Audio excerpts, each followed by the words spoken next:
ಸರ್ಕಾರಿ ನೌಕರರಿಗೆ ರಾಜ್ಯ ಸರ್ಕಾರ ಗುಡ್ ನ್ಯೂಸ್ ಅನ್ನ ಕೊಟ್ಟಿದೆ. ಡಿಕೆ ಶಿವಕುಮಾರ್ ಬೇಡಿಕೆಗಳಿಗೆ ಅಸ್ತು ಅಂತ ಹೇಳಿದ್ದಾರೆ.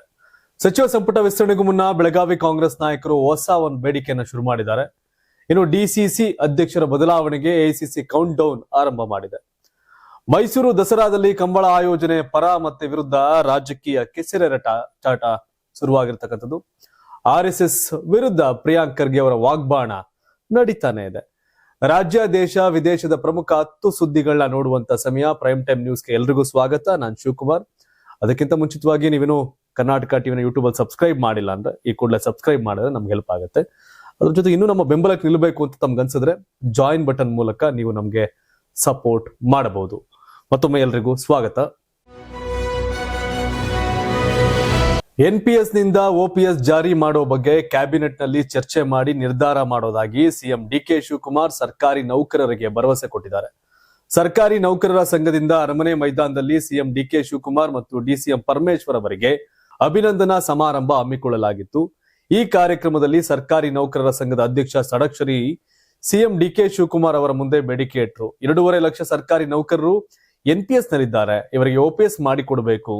ಕೇಂದ್ರ ಸರ್ಕಾರದ ಮಾದರಿಯಲ್ಲೇ ರಾಜ್ಯದ ನೌಕರರಿಗೆ ವೇತನ ಘೋಷಣೆ ಮಾಡಬೇಕು.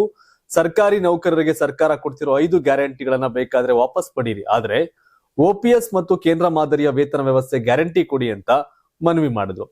ಅಭಿನಂದನೆ ಸ್ವೀಕಾರ ಮಾಡಿ ಮಾತನಾಡಿದಂತ ಸಿಎಂ ಡಿಕೆ ಶಿವಕುಮಾರ್, ದೊಡ್ಡ ಬೇಡಿಕೆ ಇಟ್ಟಿದ್ದೀರಾ, ನಿಮ್ಮ ಬೇಡಿಕೆ ಸಮಿತಿ ವರದಿ ಬಂದ ಕೂಡಲೇ ಕ್ಯಾಬಿನೆಟ್ಗೆ ತರ್ತೇನೆ, ನಿಮ್ಮನ್ನ ಕರೆಸಿ ಮಾತಾಡ್ತೀನಿ.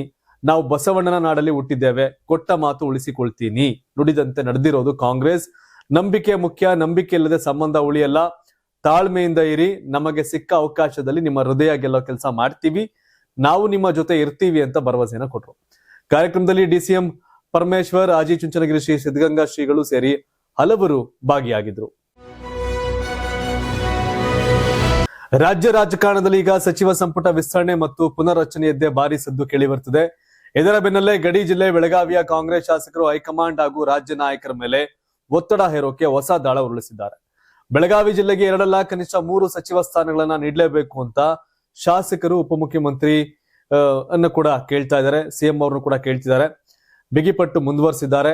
ಈ ಹಿಂದಿನ ಬಿಜೆಪಿ ಸರ್ಕಾರದಲ್ಲಿ ಜಿಲ್ಲೆಗೆ 4 ಸಚಿವ ಸ್ಥಾನ ನೀಡಲಾಗಿತ್ತು. ಹೀಗಾಗಿ ನಮ್ಮ ಸರ್ಕಾರದಲ್ಲೂ ಕನಿಷ್ಠ 3 ಸ್ಥಾನ ಬೇಕೇ ಬೇಕು ಎನ್ನುವುದು ಈ ನಾಯಕರ ಬಲವಾದ ವಾದವಾಗಿತ್ತು.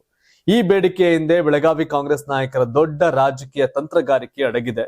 ರಾಜಕೀಯ ಮೂಲಗಳ ಪ್ರಕಾರ ಬಿಜೆಪಿ ತೊರೆದು ಕಾಂಗ್ರೆಸ್ ಸೇರಿ ಪಕ್ಷದ ಗೆಲುವಿನಲ್ಲಿ ಪ್ರಮುಖ ಪಾತ್ರ ವಹಿಸಿದ್ದ ಹಿರಿಯ ನಾಯಕ ಲಕ್ಷ್ಮಣ ಸವದಿ ಅವರು ಕೂಡ ಒಂದಷ್ಟು ಡಿಮ್ಯಾಂಡ್ ಅನ್ನ ಮಾಡ್ತಾ ಇದ್ದಾರೆ, ಮಂತ್ರಿ ಸ್ಥಾನ ಬೇಕು ಅಂತ. ಸೊ ಅದು ಎಷ್ಟು ಮಟ್ಟಿಗೆ ಸಾಧ್ಯ ಆಗುತ್ತೆ ಅಂತ ನೋಡ್ಬೇಕು. ಯಾಕಂದ್ರೆ ಇನ್ನು ಗಣೇಶ್ ಹುಕ್ಕೇರಿ ಅವರು ಕೂಡ ಈ ಸಂಬಂಧಪಟ್ಟಂಗೆ ಕೇಳ್ತಾ ಇದ್ದಾರೆ, ಅವ್ರಿಗೂ ಮಂತ್ರಿ ಸ್ಥಾನ ಬೇಕು ಅಂತ.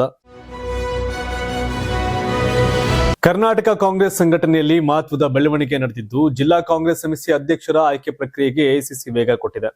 ಕರ್ನಾಟಕ ಸೇರಿದಂತೆ ವಿವಿಧ ರಾಜ್ಯಗಳು ಹಾಗೂ ಕೇಂದ್ರಾಡಳಿತ ಪ್ರದೇಶಗಳಲ್ಲಿ ಜಿಲ್ಲಾ ಕಾಂಗ್ರೆಸ್ ಸಮಿತಿ ಅಧ್ಯಕ್ಷರನ್ನ ಆಯ್ಕೆ ಮಾಡುವ ಉದ್ದೇಶದಿಂದ ಅಖಿಲ ಭಾರತ ಕಾಂಗ್ರೆಸ್ ಸಮಿತಿ ವೀಕ್ಷಕರನ್ನ ಅಧಿಕೃತವಾಗಿ ನೇಮಕ ಮಾಡಿದೆ. AICC ಪ್ರಧಾನ ಕಾರ್ಯದರ್ಶಿ KC ವೇಣುಗೋಪಾಲ್ ಅವರು ಜುಲೈ 10ರಂದು ಈ ಕುರಿತು ಅಧಿಕೃತ ಪಟ್ಟಿನ ಬಿಡುಗಡೆ ಮಾಡಿದ್ರು. ಕರ್ನಾಟಕದ 34 ಸಂಘಟನಾ ಜಿಲ್ಲೆಗಳಿಗೆ ಪ್ರತ್ಯೇಕ ವೀಕ್ಷಕರನ್ನ ನೇಮಕ ಮಾಡಲಾಗಿದ್ದು, ಹೊಸ ಜಿಲ್ಲಾ ಕಾಂಗ್ರೆಸ್ ಅಧ್ಯಕ್ಷರ ಆಯ್ಕೆ ಪ್ರಕ್ರಿಯೆಯನ್ನ ಸುಗಮವಾಗಿ ನಡೆಸುವ ಜವಾಬ್ದಾರಿಯನ್ನ ಅವರಿಗೆ ವಹಿಸಲಾಗಿದೆ.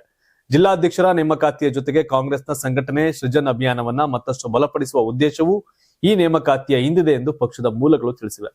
ವೀಕ್ಷಕರು ಆಯಾ ಜಿಲ್ಲೆಗಳಿಗೆ ಭೇಟಿ ನೀಡಿ ಸ್ಥಳೀಯ ನಾಯಕರು, ಜನಪ್ರತಿನಿಧಿಗಳು ಹಾಗೂ ಪಕ್ಷದ ಮುಖಂಡರೊಂದಿಗೆ ಸಮಾಲೋಚನೆ ನಡೆಸಿ ವರದಿಯನ್ನ AICCಗೆ ಸಲ್ಲಿಸಲಿದ್ದಾರೆ. ಅದರ ಆಧಾರದ ಮೇಲೆ ಹೊಸ ಜಿಲ್ಲಾ ಕಾಂಗ್ರೆಸ್ ಅಧ್ಯಕ್ಷರ ನೇಮಕಾತಿ ನಡೆಯಲಿದೆ. ಕರ್ನಾಟಕದಲ್ಲಿ ಬೆಂಗಳೂರು, ಮೈಸೂರು, ಬೆಳಗಾವಿ, ಕಲಬುರಗಿ, ಬಳ್ಳಾರಿ, ದಕ್ಷಿಣ ಕನ್ನಡ, ಉಡುಪಿ, ಮಂಡ್ಯ, ತುಮಕೂರು, ಶಿವಮೊಗ್ಗ ಸೇರಿದಂತೆ ಎಲ್ಲಾ 34 ಸಂಘಟನಾ ಜಿಲ್ಲೆಗಳಿಗೆ ವೀಕ್ಷಕರನ್ನ ನೇಮಕ ಮಾಡಲಾಗಿದೆ. ಕರ್ನಾಟಕದ ಜೊತೆಗೆ ಅಂಡಮಾನ್ ಮತ್ತು ನಿಕೋಬಾರ್ ದ್ವೀಪಗಳು, ಚಂಡೀಗಢ, ಪುದುಚೇರಿ, ದಮನ್ ಮತ್ತು ದಿಯು, ದಾದ್ರಾ ಮತ್ತು ನಗರ ಹವೇಲಿ, ಲಕ್ಷದ್ವೀಪ ಹಾಗೂ ಲಡಾಖ್ ಸೇರಿದಂತೆ ಹಲವು ಕೇಂದ್ರಾಡಳಿತ ಪ್ರದೇಶಗಳಿಗೂ AICC ವೀಕ್ಷಕರನ್ನ ನೇಮಕ ಮಾಡಿದೆ. ಹಿಂದುಳಿದ ಸಮುದಾಯದ ಮೋದಿ ಪ್ರಧಾನಿ ಆಗಿರೋದು ಕಾಂಗ್ರೆಸ್ಗೆ ಸಹಿಸೋಕೆ ಆಗ್ತಾ ಇಲ್ಲ ಅಂತ ಬಿಜೆಪಿ ರಾಜ್ಯಾಧ್ಯಕ್ಷ BY ವಿಜಯೇಂದ್ರ ವಾಗ್ದಾಳಿ ನಡೆಸಿದ್ದಾರೆ. ಮೈಸೂರಿನಲ್ಲಿಂದು ನಡೆದ ಕಾಯಕ ಸಮುದಾಯಗಳ ಸಭೆಯನ್ನ ಉದ್ದೇಶಿಸಿ ಮಾತನಾಡಿದಂತ ಅವರು ಕಾಂಗ್ರೆಸ್ ಪರ ತೀವ್ರ ವಾಗ್ದಾಳಿ ನಡೆಸಿದ್ರು. ಅತ್ಯಂತ ಹಿಂದುಳಿದ ಸಮುದಾಯದ ಮೋದಿ ಅವರು ಪ್ರಧಾನಿಯಾಗಿರೋದು ಕಾಂಗ್ರೆಸ್ ಸಹಿಸೋಕೆ ಆಗ್ತಾ ಇಲ್ಲ. ಜಾತಿಯ ಕಾರಣಕ್ಕೆ ಕಾಂಗ್ರೆಸ್ ಮೋದಿ ಅವರನ್ನ ವಿರೋಧಿಸಿದೆ. ರಾಜ್ಯದಲ್ಲಿ ಇರೋದು ನಾಲಾಯಕ್ ಕಾಂಗ್ರೆಸ್ ಸರ್ಕಾರ. ಹೈಂದ ವರ್ಗಗಳ ರಕ್ಷಣೆ ಮಾಡಲು ಆಗದ ನರಸತ್ತ ಕಾಂಗ್ರೆಸ್ ಸರ್ಕಾರ ಇದು ಅಂತ ಲೇವಡಿ ಮಾಡಿದ್ರು. ಕಾಂಗ್ರೆಸ್ ಅಲ್ಪಸಂಖ್ಯಾತರ ಓಲೈಕೆಯಿಂದ ರಾಜ್ಯದಲ್ಲಿ ಹಿಂದೂಗಳ ಮಾರಣಹೋಮ ನಡೀತಾ ಇದೆ ಅಂತ ಗಂಭೀರ ಆರೋಪವನ್ನ ಮಾಡಿದ್ರು. ಅಕ್ರಮ ಬಾಂಗ್ಲಾ ವಲಸಿಗರಿಗಾಗಿ ರಾಜ್ಯ ಸರ್ಕಾರ ಶಾಶ್ವತ ವಾಸ ದೃಢೀಕರಣ ಪತ್ರ ಕೊಡ್ತಾ ಇದೆ. ರಾಜ್ಯ ಸರ್ಕಾರದ ಈ ಕೆಲಸವನ್ನ ಭಗವಂತ ಕೂಡ ಮೆಚ್ಚೋದಿಲ್ಲ. ಪೌರತ್ವ ದೃಢೀಕರಣ ಮಾಡೋದು ಕೇಂದ್ರ ಸರ್ಕಾರ, ರಾಜ್ಯ ಸರ್ಕಾರ ಅಲ್ಲ. ಕಾಂಗ್ರೆಸ್ ಸರ್ಕಾರವನ್ನ ಬುಡ ಸಮೇತ ಕಿತ್ತು ಹಾಕ್ತೇವೆ ಅಂತ ವಿಜಯೇಂದ್ರ ಶಪಥ ಮಾಡಿದ್ರು. ರಾಜ್ಯದಲ್ಲಿ ಕಾಂಗ್ರೆಸ್ ಕಪಟ ನಾಟಕ ಮಾಡ್ತಿದೆ. ಬಸವಣ್ಣನವರ ಹೆಸರು ಹೇಳ್ಕೊಂಡು ಕೈಯಲ್ಲಿ ಶಿವಲಿಂಗ ಇಟ್ಕೊಂಡು ಕಾಂಗ್ರೆಸ್ ನಾಟಕ ಮಾಡ್ತಿದೆ. ಅಂಬೇಡ್ಕರ್ ಈ ದೇಶದ ಪ್ರಧಾನಿ ಆಗ್ಬೇಕಾಗಿತ್ತು, ಕಾಂಗ್ರೆಸ್ ಇದನ್ನ ತಪ್ಪಿಸ್ತು. ಕಾಂಗ್ರೆಸ್ ಈಗ ಸಂವಿಧಾನ ಹಿಡಿದುಕೊಂಡು ನಾಟಕ ಮಾಡ್ತಿದೆ. ಕಾಂಗ್ರೆಸ್ಗೆ ಅಂಬೇಡ್ಕರ್, ಮಹಾತ್ಮ ಗಾಂಧಿ, ದೇವರಾಜ್ ಅರಸು ಹೇಳುವ ನೈತಿಕತೆ ಇಲ್ಲ ಅಂತ ವಿಜೇಂದ್ರ ಕಿಡಿಕಾರದ್ರು. ಬೆಳಗಾವಿಯಲ್ಲಿ ನಿನ್ನೆಯಿಂದ ಆರಂಭವಾಗಿರುವ ರಾಷ್ಟ್ರೀಯ ಸ್ವಯಂ ಸೇವಕ ಸಂಘದ ವಾರ್ಷಿಕ ಸಭೆ ಕುರಿತು ರಾಜಕೀಯ ವಲಯದಲ್ಲಿ ವಾಗ್ದಾಳಿ ಆರಂಭವಾಗಿದೆ. ಆರ್ಎಸ್ಎಸ್ ಸಭೆಗಳು ನಡೆದ ಬಳಿಕ ಹಲವು ಗಲಭೆ ಹಾಗೂ ಅನಾಹುತಗಳು ಸಂಭವಿಸಿವೆ ಅಂತ ಕೆಪಿಸಿಸಿ ಅಧ್ಯಕ್ಷ ಬಿಕೆ ಹರಿಪ್ರಸಾದ್ ಅವರು ನೀಡಿದ ಹೇಳಿಕೆಯನ್ನ ಇದೀಗ ರಾಜ್ಯ ಗೃಹ ಸಚಿವ ಪ್ರಿಯಾಂಕ್ ಖರ್ಗೆ ಅವರು ಸಂಪೂರ್ಣವಾಗಿ ಸಮರ್ಥಿಸಿಕೊಂಡಿದ್ದಾರೆ. ಮಾಧ್ಯಮಗಳೊಂದಿಗೆ ಮಾತನಾಡಿದಂತ ಗೃಹ ಸಚಿವ ಪ್ರಿಯಾಂಕ್ ಖರ್ಗೆ ಬಿಕೆ ಹರಿಪ್ರಸಾದ್ ಅವರ ಹೇಳಿಕೆ ತಾರ್ಕಿಕವಾಗಿದ್ದು ಅದು 100ಕ್ಕೆ 100ರಷ್ಟು ನಿಜ ಅಂತ ಹೇಳಿದ್ದಾರೆ. ಯಾವಾಗಲೆಲ್ಲ ಇಂತಹ ಸಂಘಟನೆಗಳು ಸಭೆಗಳನ್ನ ಸೇರುತ್ತವೆಯೋ ಆಗೆಲ್ಲ ಗಲಭೆಗಳು ನಡೆದಿರೋದು ಇತಿಹಾಸ. ಈ ಕುರಿತು ಸರ್ಕಾರದ ಇಂಟೆಲಿಜೆನ್ಸ್ ವತಿಯಿಂದ ನನಗೂ ಕೂಡ ಕೆಲವು ಪ್ರಮುಖ ಮಾಹಿತಿಗಳು ಲಭ್ಯವಾಗಿವೆ. ಆ ಸೂಕ್ಷ್ಮ ಹಾಗೂ ಗುಪ್ತಚರ ಮಾಹಿತಿಗಳ ಕುರಿತು ಸೂಕ್ತ ಸಮಯದಲ್ಲಿ ಎಲ್ಲವನ್ನ ಬಹಿರಂಗಪಡಿಸ್ತೇನೆ ಅಂತ ಅವರು ತಿಳಿಸಿದರು. ಇದೇ ವೇಳೆ ರಾಜ್ಯದಲ್ಲಿ ಕಾನೂನು ಸುವ್ಯವಸ್ಥೆ ಹದಗೆಡಿಸಲು ಯತ್ನಿಸುವವರ ವಿರುದ್ಧ ಕಠಿಣ ಕ್ರಮ ಕೈಗೊಳ್ಳಲಾಗುವುದು ಅಂತ ಗೃಹ ಸಚಿವರು ಇದೇ ಸಂದರ್ಭದಲ್ಲಿ ಎಚ್ಚರಿಸಿದರು. ಕರ್ನಾಟಕದ ಶಾಂತಿ ಮತ್ತು ಸೌಹಾರ್ದತೆಗೆ ಧಕ್ಕೆ ತರಲು ಯಾರು ಪ್ರಯತ್ನಿಸಿದ್ರು ಸರ್ಕಾರ ಸಹಿಸೋದಿಲ್ಲ ಅಂತ ಹೇಳಿದ ಅವರು, ರಾಜ್ಯದಲ್ಲಿ ಯಾರೇ ಬಾಲ ಬಿಚ್ಚಿದ್ರು ಕಾನೂನಿನ ಅಡಿಯಲ್ಲಿ ಕಠಿಣ ಕ್ರಮ ಎದುರಿಸಬೇಕಾಗುತ್ತದೆ, ನಾವು ಸುಮ್ಮನಿರೋದಿಲ್ಲ ಅಂತ ಪ್ರಿಯಾಂಕ್ ಖರ್ಗೆ ವಾರ್ನಿಂಗ್ ಕೊಟ್ಟಿದ್ದಾರೆ.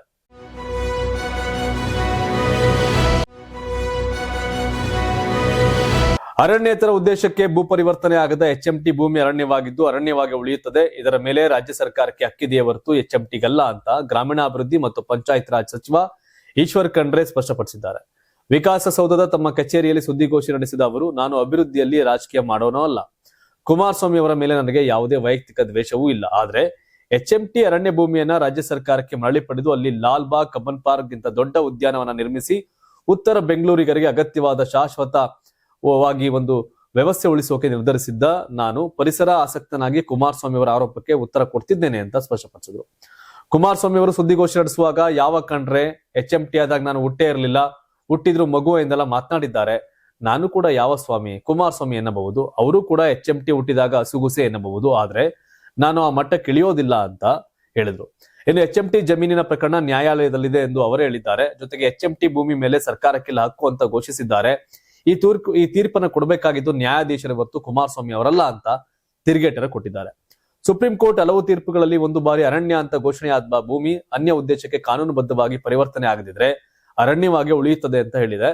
ಜೊತೆಗೆ ಪರಿಸರದ ಹಕ್ಕುಗಳು ಭೂ ಒಡೆತನದ ಹಕ್ಕಿಗಿಂತ ಮಿಗಿಲಾದದ್ದು ಅಂತ ಸ್ಪಷ್ಟಪಡಿಸಿದ್ದಾರೆ. ಈ ಮೂಲಕ ಕುಮಾರಸ್ವಾಮಿ ವರ್ಸಸ್ ಈಶ್ವರ್ ಖಂಡ್ರೆ ಅವರ ಈ ಒಂದು ವಾಗ್ದಾಳಿಯ ರಾಜಕಾರಣ ಮುಂದುವರುವ ಸಾಧ್ಯತೆ ದಟ್ಟವಾಗಿದೆ. ರಾಜ್ಯದ ಬಹುತೇಕ ಪಂಚಾಯಿತಿಗಳ ಆಡಳಿತ ಅವಧಿ ಮುಗಿದಿದ್ದು ಅಕ್ಟೋಬರ್ ಅಥವಾ ನವೆಂಬರ್ನಲ್ಲಿ ಚುನಾವಣೆ ನಡೆಯಲಿದೆ ಅಂತ ಗ್ರಾಮೀಣಾಭಿವೃದ್ಧಿ ಮತ್ತು ಪಂಚಾಯತ್ ರಾಜ್ ಸಚಿವ ಈಶ್ವರ್ ಖಂಡ್ರೆ ತಿಳಿಸಿದ್ದಾರೆ.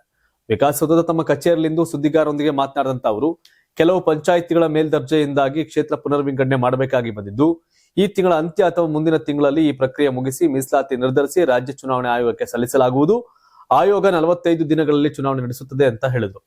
ನಗರ ಸ್ಥಳೀಯ ಸಂಸ್ಥೆಗಳ ಚುನಾವಣೆ ವಿಳಂಬದ ಬಗ್ಗೆ ಕೇಳಿದ ಪ್ರಶ್ನೆಗೆ ಉತ್ತರಿಸಿದಂತ ಅವರು, ರಾಜ್ಯದಲ್ಲಿ ಎಸ್ಐಆರ್ ಪ್ರಕ್ರಿಯೆ ನಡೀತಾ ಇರುವ ಹಿನ್ನೆಲೆಯಲ್ಲಿ ಎಲ್ಲಾ ಸರ್ಕಾರಿ ಸಿಬ್ಬಂದಿ ಆ ಕಾರ್ಯದಲ್ಲಿ ನಿರತರಾಗಿದ್ದಾರೆ, ಹೀಗಾಗಿ ಕಾಲಾವಕಾಶ ಕೇಳಲಾಗಿದೆ ಅಂತ ತಿಳಿಸಿದ್ರು. ಮಹಾತ್ಮ ಗಾಂಧಿ ಅವರು ಗ್ರಾಮ ಸ್ವರಾಜ್ಯದ ಕಲ್ಪನೆ ಹುಟ್ಟು ಹಾಕಿದ್ರು. ಕರ್ನಾಟಕದಲ್ಲಿ 1980ರಲ್ಲಿ ನಸೀರ್ ಸಾಬ್ ಅವರು ಅಧಿಕಾರ ವಿಕೇಂದ್ರೀಕರಣಕ್ಕೆ ನಾಂದಿ ಹಾಡಿದ್ರು. ದಿವಂಗತ ಪ್ರಧಾನಿ ರಾಜೀವ್ ಗಾಂಧಿ ಅವರು ದೇಶಾದ್ಯಂತ ಪಂಚಾಯತ್ ರಾಜ್ ವ್ಯವಸ್ಥೆ ಜಾರಿಗೆ ತರಲು 1989ರಲ್ಲಿ 64ನೇ ಸಾಂವಿಧಾನಿಕ ತಿದ್ದುಪಡಿಗೆ ಪ್ರಯತ್ನ ಮಾಡಿದ್ರು. ನಂತರ 1992ರಲ್ಲಿ 73ನೇ ಸಾಂವಿಧಾನಿಕ ತಿದ್ದುಪಡಿ ಮಾಡಿ 1993ರ ಏಪ್ರಿಲ್ 24ರಿಂದ ಪಂಚಾಯತ್ ರಾಜ್ ವ್ಯವಸ್ಥೆ ಜಾರಿಗೆ ಬಂದಿದೆ. ಅಂದ್ರೆ ಗ್ರಾಮಗಳ ಆಡಳಿತವನ್ನ ಅದೇ ಗ್ರಾಮದವರು ನಿರ್ವಹಿಸಬೇಕು ಎಂಬುದೇ ಇದರ ಉದ್ದೇಶ ಅಂತ ಖಂಡ್ರೆ ತಿಳಿಸಿದರು. ಮೊದಲ ಬಾರಿಗೆ ವಿಶ್ವವಿಖ್ಯಾತ ಮೈಸೂರು ದಸರಾ ಮಹೋತ್ಸವದಲ್ಲಿ ಕರಾವಳಿ ಭಾಗದ ಸಾಂಪ್ರದಾಯಿಕ ಕ್ರೀಡೆಯಾದ ಕಂಬಳ ಆಯೋಜನೆಗೆ ರಾಜ್ಯ ಸರ್ಕಾರ ಗ್ರೀನ್ ಸಿಗ್ನಲ್ ಕೊಟ್ಟಿರೋದು ಇದೀಗ ರಾಜ್ಯ ರಾಜಕಾರಣದಲ್ಲಿ ಹೊಸ ವಿವಾದಕ್ಕೆ ಕಾರಣ ಆಗಿದೆ. ಮೈಸೂರು ರಾಜಮನೆತನ, ಬಿಜೆಪಿ, ಜೆಡಿಎಸ್ ಹಾಗೂ ಹಲವು ಸಂಘಟನೆಗಳಿಂದ ತೀವ್ರ ವಿರೋಧ ವ್ಯಕ್ತವಾಗಿದೆ. ಕರಾವಳಿಯ ಸಾಂಸ್ಕೃತಿಕ ಪರಂಪರೆಯನ್ನ ದಸರಾ ಉತ್ಸವದೊಂದಿಗೆ ಜೋಡಿಸುವ ಅಗತ್ಯವೇ ಇಲ್ಲ ಅಂತ ಅಭಿಪ್ರಾಯಗಳು ಕೇಳಿಬರುತ್ತಿವೆ. ಈ ಕುರಿತು ಕೇಂದ್ರ ಸಚಿವ ಎಚ್ ಡಿ ಕುಮಾರಸ್ವಾಮಿ ಎಕ್ಸ್ ಮೂಲಕ ಸರಣಿ ಪೋಸ್ಟ್ಗಳನ್ನು ಮಾಡಿ ಸರ್ಕಾರದ ವಿರುದ್ಧ ವಾಗ್ದಾಳಿ ನಡೆಸಿದ್ದಾರೆ. ಪರಂಪರಾಗತವಾಗಿ ತನ್ನದೇ ಆದ ವೈಶಿಷ್ಟ್ಯ ಹೊಂದಿರತಕ್ಕಂಥ ಮೈಸೂರು ದಸರಾ ಉತ್ಸವದಲ್ಲಿ ಕಂಬಳವನ್ನ ಸೇರಿಸುವ ಅಗತ್ಯವಿಲ್ಲ. ಕಂಬಳವು ಕರಾವಳಿ ಭಾಗದ ಸಾಂಸ್ಕೃತಿಕ ಶ್ರೇಷ್ಠತೆ, ನಂಬಿಕೆ ಮತ್ತು ಭೌಗೋಳಿಕ ವೈಶಿಷ್ಟ್ಯತೆಯ ಪ್ರತೀಕವಾಗಿದ್ದು ಅದನ್ನ ಮೈಸೂರಿಗೆ ತರೋದ್ರಿಂದ ಅದರ ಪಾವಿತ್ರ್ಯ ಹಾಗೂ ದಸರಾದ ಐತಿಹಾಸಿಕ ಪರಂಪರೆಗೆ ಧಕ್ಕೆ ಆಗುತ್ತೆ ಅಂತ ಹೇಳಿದ್ದಾರೆ. ಕರಾವಳಿ ಮತ್ತು ಮೈಸೂರು ಎರಡೂ ಭಾಗಗಳ ಜನರ ಭಾವನೆಗಳಿಗೆ ಗೌರವ ನೀಡಬೇಕು ಅಂತ ಸರ್ಕಾರವನ್ನ ಆಗ್ರಹ ಮಾಡಿದ್ದಾರೆ. ಇದೇ ವಿಚಾರವಾಗಿ ಸಂಸದ ಯದುವೀರ್ ಕೃಷ್ಣದತ್ತ ಚಾಮರಾಜ ಒಡೆಯರ್ ಕೂಡ ಸ್ಪಷ್ಟ ವಿರೋಧ ವ್ಯಕ್ತಪಡಿಸಿದ್ದಾರೆ. ದಸರಾದ ಹಿನ್ನೆಲೆ ಮತ್ತು ಕಂಬಳದ ಹಿನ್ನೆಲೆ ಎರಡೂ ವಿಭಿನ್ನವಾಗಿದ್ದು ಹೊಸ ಆಕರ್ಷಣೆ ಹೆಸರಿನಲ್ಲಿ ಎರಡನ್ನೂ ಬೆರೆಸುವುದು ಸೂಕ್ತವಲ್ಲ ಅಂತ. ಕರಾವಳಿ ಭಾಗದ ಕಂಬಳಕ್ಕೂ ನಮಗೂ ಅಪಾರ ಗೌರವವಿದೆ, ಆದರೆ ದಸರಾ ಉತ್ಸವದ ಭಾಗವನ್ನ ಅದನ್ನ ಸೇರಿಸುವ ಅಗತ್ಯವಿಲ್ಲ. ಮೊದಲು ದಸರಾವನ್ನ ಇಂದಿನ ವೈಭವದಂತೆ ಅಚ್ಚುಕಟ್ಟಾಗಿ ನಡೆಸುವತ್ತ ಸರ್ಕಾರ ಗಮನಹರಿಸಬೇಕು ಅಂತ ಸಲಹೆ ಕೊಟ್ಟಿದ್ದಾರೆ. ಇನ್ನೊಂದೆಡೆ ಬಿಜೆಪಿ ರಾಜ್ಯಾಧ್ಯಕ್ಷ BY ವಿಜಯೇಂದ್ರ ಕೂಡ ಸರ್ಕಾರದ ನಿರ್ಧಾರವನ್ನ ವಿರೋಧಿಸಿದ್ದಾರೆ. ಮೈಸೂರು ದಸರಾ ತನ್ನದೇ ಆದ ವಿಶಿಷ್ಟ ಸಾಂಸ್ಕೃತಿಕ ಪರಂಪರೆ ಹೊಂದಿರತಕ್ಕಂಥ ನಾಡಹಬ್ಬ ಆಗಿದ್ದು ಅದರ ನಡುವೆ ಕಂಬಳವನ್ನ ಸೇರಿಸುವ ಅಗತ್ಯವಿಲ್ಲ ಅಂತ ಹೇಳಿದ್ದಾರೆ.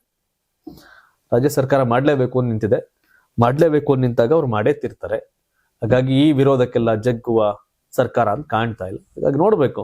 ಸೊ ಪರ ವಿರೋಧ ಚರ್ಚೆ ಇದೆ. ರಾಷ್ಟ್ರಗೀತೆಯಾದ ಜನಗಣ ಮನ ಮತ್ತು ರಾಷ್ಟ್ರೀಯ ಗೀತೆಯಾದ ವಂದೇ ಮಾತರಂ ಕುರಿತಾಗಿ ಕೆಲವು ಮಹತ್ವದ ಆದೇಶಗಳನ್ನು ಹೊರಡಿಸಿದೆ. ಸರ್ಕಾರಿ ಅಧಿಕೃತ ಕಾರ್ಯಕ್ರಮಗಳಲ್ಲಿ ವಿವಿಧ ಗೀತೆಗಳನ್ನು ಆಡುವ ಅಥವಾ ಮಂಡ್ಯ ನುಡಿಸುವ ಕ್ರಮಕ್ಕೆ ಸಂಬಂಧಿಸಪಟ್ಟಂತೆ ಕೇಂದ್ರ ಗೃಹ ಸಚಿವಾಲಯ ಈ ಸ್ಪಷ್ಟನೆಯನ್ನ ನೀಡಿದೆ. ಇನ್ನು ಮುಂದೆ ಯಾವುದೇ ಸರ್ಕಾರಿ ಕಾರ್ಯಕ್ರಮಗಳಲ್ಲಿ ಮೊದಲು ವಂದೇ ಮಾತರಂ ಆಡಬೇಕು ಅಥವಾ ಪ್ಲೇ ಮಾಡಬೇಕು, ನಂತರ ರಾಷ್ಟ್ರಗೀತೆಯಾದ ಜನಗಣ ಮನ ಗೀತೆಯನ್ನು ಆಡಬೇಕು ಅಥವಾ ಪ್ಲೇ ಮಾಡಬೇಕು ಅಂತ ಆದೇಶ ಕೊಟ್ಟಿದೆ. ರಾಜ್ಯ ಸರ್ಕಾರದ ಕಾರ್ಯಕ್ರಮಗಳಲ್ಲಿ ಮೊದಲು ರಾಜ್ಯ ಗೀತೆಯನ್ನ ಆಡಿ ನಂತರ ರಾಷ್ಟ್ರೀಯ ಗೀತೆ ಮತ್ತು ರಾಷ್ಟ್ರಗೀತೆಯನ್ನ ಆಡಬೇಕು. ಕರ್ನಾಟಕದಲ್ಲಾದ್ರೆ ಜೈ ಭಾರತ ಜನನಿಯ ತನುಜಾತೆ ಆಡಿದ ಬಳಿಕವೇ ವಂದೇ ಮಾತರಂ ಮತ್ತು ಜನಗಣ ಮನ ಗೀತೆಯನ್ನು ಆಡಬೇಕು ಅಂತ ಸೂಚಿಸಲಾಗಿದೆ. ಕೇಂದ್ರ ಗೃಹ ಸಚಿವಾಲಯದ ಈ ನೂತನ ಆದೇಶವನ್ನ ಎಲ್ಲಾ ರಾಜ್ಯ ಸರ್ಕಾರಗಳು, ಕೇಂದ್ರಾಡಳಿತ ಪ್ರದೇಶಗಳು ಮತ್ತು ಕೇಂದ್ರ ಸಚಿವಾಲಯಗಳಿಗೆ ಕಳುಹಿಸಲಾಗಿದ್ದು ಈ ನಿಯಮವನ್ನು ಕಟ್ಟುನಿಟ್ಟಾಗಿ ಪಾಲಿಸುವಂತೆ ಸೂಚಿಸಲಾಗಿದೆ. ಇದರ ಜೊತೆಗೆ ರಾಷ್ಟ್ರಗೀತೆಯನ್ನ ಹಾಡುವಾಗ ಅನುಸರಿಸಬೇಕಾದ ಕೆಲವು ನಿಯಮಗಳನ್ನ ಕೂಡ ಸೂಚಿಸಲಾಗಿದೆ. ಸರ್ಕಾರಿ ಕಾರ್ಯಕ್ರಮಗಳಲ್ಲಿ ವಂದೇ ಮಾತರಂ ಗೀತೆಯ ಬಳಿಕವೇ ರಾಷ್ಟ್ರಗೀತೆಯನ್ನು ಹಾಕಬೇಕು. ಯಾವಾಗಲೆಲ್ಲ ರಾಷ್ಟ್ರೀಯ ಗೀತೆ ಮತ್ತು ರಾಷ್ಟ್ರಗೀತೆಯನ್ನು ಬಳಸಲಾಗುತ್ತದೆಯೋ ಆಗ ರಾಷ್ಟ್ರೀಯ ಗೀತೆ ಮತ್ತು ರಾಷ್ಟ್ರಗೀತೆ ಎರಡನ್ನೂ ಜೊತೆಯಾಗಿ ಪ್ಲೇ ಮಾಡಬೇಕು ಅಂತ ಹೇಳಲಾಗಿದೆ. ವಿಯೆಟ್ನಾಂನ ಫುಕ್ಲಾಕ್ ದ್ವೀಪದ ಬಳಿಕ 32 ಮಂದಿ ಭಾರತೀಯ ಪ್ರವಾಸಿಗರನ್ನ ಹೊತ್ತೊಯ್ಯುತ್ತಿದ್ದ ಸ್ಪೀಡ್ ಬೋಟ್ ಮುಳುಗಡೆಯಾಗಿದ್ದು ಕನಿಷ್ಠ 15 ಮಂದಿ ಸಾವನ್ನಪ್ಪಿದ್ದಾರೆ. ಶನಿವಾರ ವಿಯೆಟ್ನಾಂನ ದ್ವೀಪದ ಬಳಿಯ ಓನ್ ಮೇ ರೂಟ್ ನೋಯ್ಗೆ ಬಳಿ 36 ಭಾರತೀಯ ಪ್ರವಾಸಿಗರು 4 ಸಿಬ್ಬಂದಿಯನ್ನು ಹೊತ್ತೊಯ್ಯುತ್ತಿದ್ದ ಸ್ಪೀಡ್ ಬೋಟ್ ಮಗುಚಿ ಬಿದ್ದಿದೆ. ಘಟನೆ ಬಳಿಕ ಸ್ಥಳೀಯ ಅಧಿಕಾರಿಗಳು ವ್ಯಾಪಕ ಶೋಧ ಮತ್ತು ರಕ್ಷಣಾ ಕಾರ್ಯಾಚರಣೆ ನಡೆಸಿದ್ದು ಸಾವಿನ ಸಂಖ್ಯೆ ಇನ್ನಷ್ಟು ಹೆಚ್ಚಾಗುವ ಸಾಧ್ಯತೆಗಳಿವೆ ಅಂತ ಹೇಳಲಾಗ್ತಾ ಇದೆ.